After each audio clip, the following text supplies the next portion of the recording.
Hey guys. So sometimes the world works in mysterious ways. So, like I said, for the past 2 days or so, I haven't been feeling that great. I actually started to dry hurl on the bus yesterday. Dry hurl like ooh, like going to throw up, but I didn't have anything in my stomach, so there was nothing to throw up. Um, I just felt like shit yesterday, especially because I stayed from I got there 7:55 or something. I clocked in and then I stayed to about 1:30 because I called SCUSA and they were like, "Oh yeah, there's like 12:15." I was like, "So did he cancel? Did anyone cancel?" They're like, "Oh, we don't know yet. Call us back at like 12:45." And then I call back at 12:45. They're like, "Oh, we don't know yet. So just call me back in like 10 minutes." So I called them back at like 1 o'clock. Ooh. And then I was like, oh, so, just calling back to see if they canceled. They're like, oh, yeah, they canceled. And I'm like, of fucking course. So I was like, well, let me just go, because I had some garbage that had to go to the compactor. I'm like, okay, let me just throw this shit away, and then let me just go back down to the baler and get the cardboard. There was maybe 10, 11 piles of cardboard, and I got down to one. There was 10 piles of cardboard and then like 4 or 5 things of lab, but I got like down to one because they were all fairly large pallets, and usually I can't fit the entire thing in. Um, Especially when there's like some of them are so big that they're not only the size of the pallet, they were folded over onto themselves because of how big they were, but then you gotta try to fold it to fit it into the fucking baler. But So, but I did the lab, I did everything down there, I got the garbage, and I'm like, okay, I have like one pile of cardboard left, let me just do that. But I was doing it, I got maybe halfway, and I'm like, I'm done. I can't do this anymore. I was in so much fucking pain. My fucking balls were sweating. Like, everything on me was fucking soaked in sweat. Uh, you know, it's not fun moving around when your fucking pants and your balls are like fucking soaked in sweat. You know, like nothing feels better than walking with soggy fucking sweaty balls. But yeah, I was not feeling it yesterday, but I had to stay occupied all day. I went in, actually no, I think I left the note down there.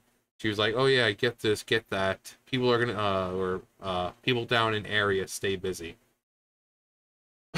So I was like, "Okay, guess I'm gonna stay busy like I normally do."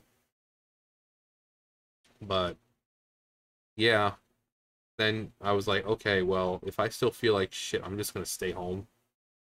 Turns out I don't have to all out because she just texted me and said off tomorrow. So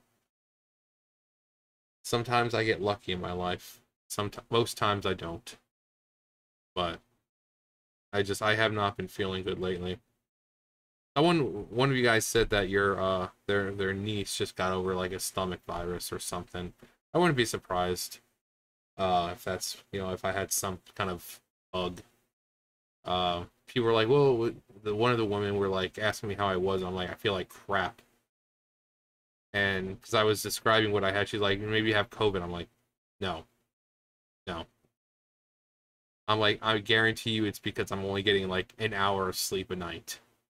So I mean that's what's been happening for the past week or so.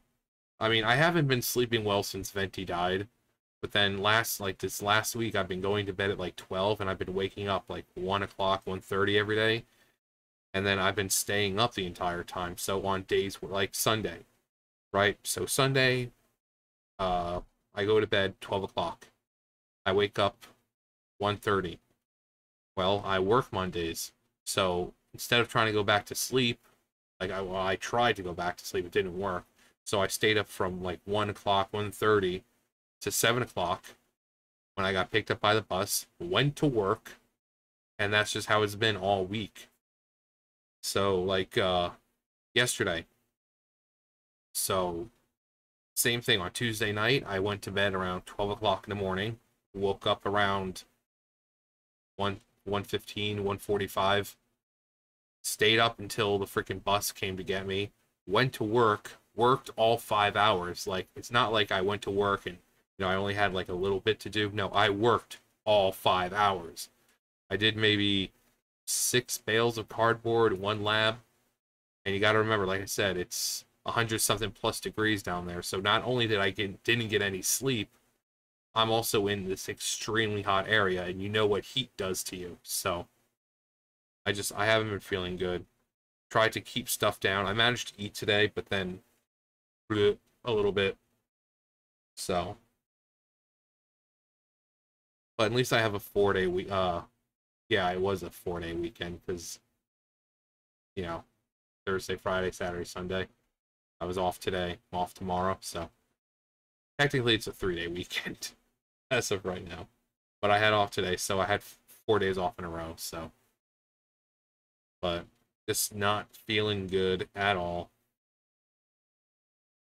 A lot of the time it's because I overwork myself, and you can say, well, how can you overwork yourself? You say you have nothing to do down there. Well, when I say that, it's you have to keep in mind how much I can get done in a certain amount of time. I mean, there's a lot of times where, yeah, there is like literally nothing down there, but there are times where I'll go down there and there might be 3-4 bales worth, but I'm getting it all done within an hour or so. So most of the time, if it's like that, it's because it's easier stuff, or maybe I have something to do, but basically when I go to work, it's like whatever's down there, my job is to just get it all done. So when there's like 12 piles or something, my job is to get it done. So I do what I can to get all of it done, and that means no bathroom breaks, no stopping. I basically have to work harder than that goddamn machine. And then you look around the area and you see people sitting down and eating and enjoying their, I mean, really, if you walk around the factory and look at everyone, no one else is drenched in sweat. No one's fucking face is all greasy looking because of all the sweat. No one else is panting. No one else is looking like they're about to have a fucking heart attack because they all can sit down there. They're at the machine. Most of the people, the jobs for the people with the machines, basically you just watch the machine. The machine does the work. You just kind of, it's kind of hard to explain what they do. But, yeah, that's really, they sit down all the fucking time. They get 2 breaks a day. Most of them are sitting down regardless of eating, no matter what time of day it is, so. But I've got to work harder than the machine. And then I've got the other baler I had to do. I had to do some tubes the other day. There's like fucking 10 boxes or more now over there. They better start throwing that shit away. Seriously. I don't mind doing the tubes, but they leave them over at the saw. Which means if I have a shitload to do over at the main baler, then I have to do tubes. But then I have to waste my time back and forth, back and forth. When whoever cuts it, like cuts the tubes, they're responsible for bringing it over to the other baler, so I can bale them. But no, they just leave them piled up over at the saw, and then I have to go back and forth, and I only have a hand jack.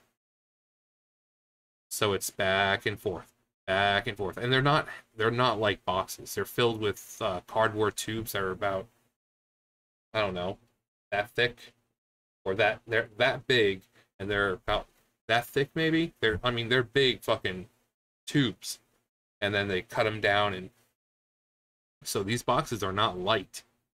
And just trying to get one onto a hand jack is hard enough.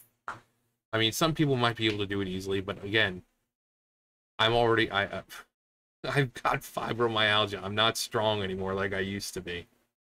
I mean, these fucking people look at me like I'm Superman, like I can do anything.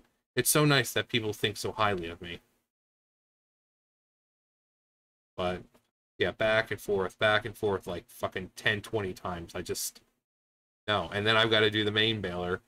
And then, like, every day I go and she leaves me a note of, oh, I need you to go around and collect this. I need you to go and do... So it's like, I'm walking, not even walking. I have to fucking, like, Sonic the Hedgehog myself around. fucking Speedy Gonzales around the fucking place. Everyone else gets to leisurely walk, and but no, because I have shit that I need to do. But yeah, so I guess it's pretty fortuitous that my boss texted me saying off tomorrow. Saves me the time of having to text her in the morning saying, "Yep, I'm not feeling good."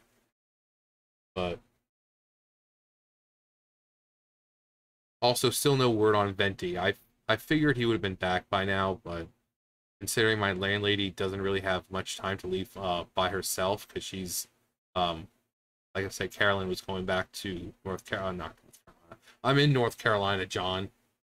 She went back to Maryland, so my landlady doesn't really have a whole lot of time to be by herself. So I don't know. I might get Venti back when Carolyn gets back or something. But yeah, she said that the whole breaking down process is just taking a while because she can't get the fire as hot as should be. I'm like, well, he's not going anywhere, so just take your time. And people can say, some people can say, oh, that's cruel. Why don't you bury him? Because I want him with me. Because I may not always be at this house. I may not always be in North Carolina. So even if I buried him here or at the farm, what if I move? I want him with me. And cremation is the best way to do that. Like I said, I found some hair of his. The last little bit of his fur from outside. So, gonna get a nice little box. Gonna put that in there. Gonna have his ashes in there, and so I can keep him with me wherever I go. So, if you don't like cremation, sorry about that. But we've been doing that for thousands of years, so I don't get what's so bad about it. Sometimes you need to. Like I said, I may not always be here. I'm not going to bury him in the backyard or someone else's, and then, not to mention, my memory may not always be so great, and I would like to have some kind of physical reminder of who he was, But, yeah, she's like, yeah, he's just taking a while. I'm like, well, he's not going anywhere. You can just take your time. But I think it's just mostly sure he's done by now or almost done, but and that's under the assumption that she's not doing it every day because she does have stuff to do. She's got a farm to take care of. She's got a cousin to take care of, errands to run. So I guarantee she's not, working on it every day, which is fine. I mean, it's for free. You really can't expect any more than that. Work at your own pace, at your own leisure. So, I mean, it's just nice enough that she was doing it for me. She could be fucking asking me for money, but she's not. So, since it's free, I really don't get to dictate how fast it gets done. So, I'm sure Venti will be back soon enough. I still can't buy a box or urn because I don't know how much of him I'm getting back. So I don't want to go out and buy a big box and only have like a small amount, or go buy something smaller and then like it's too much. I don't want to buy anything until I know how much of him I'm getting back. Because like I said in another video with a cat, like a cat around his size, he produces maybe 2 to 3 cups of ash. But, depending on where she is, if it's windy or this and so, you don't know. There's so many factors that go into it. So I'm not buying anything until I see what I'm working with. And then once I get him back, I'm going to put him right up here, right next to Daddy, where he belongs. So probably have his name engraved in it, all that. Like I said, got his fur that I can put in there. I was actually happy I found that, because like I found it, and then really like an hour or so later, she went out and cleaned the patio because it had like blood on it, and then she like sprayed everything down, and all the hair disappeared, and so I'm glad I got a little piece of him left while it was there. But anyways, moral of the story: I don't have to worry about calling out tomorrow. Pretty fortuitous. Anyways, that's gonna do it for me. You guys know the drill. I'll see you guys later. Bye, guys.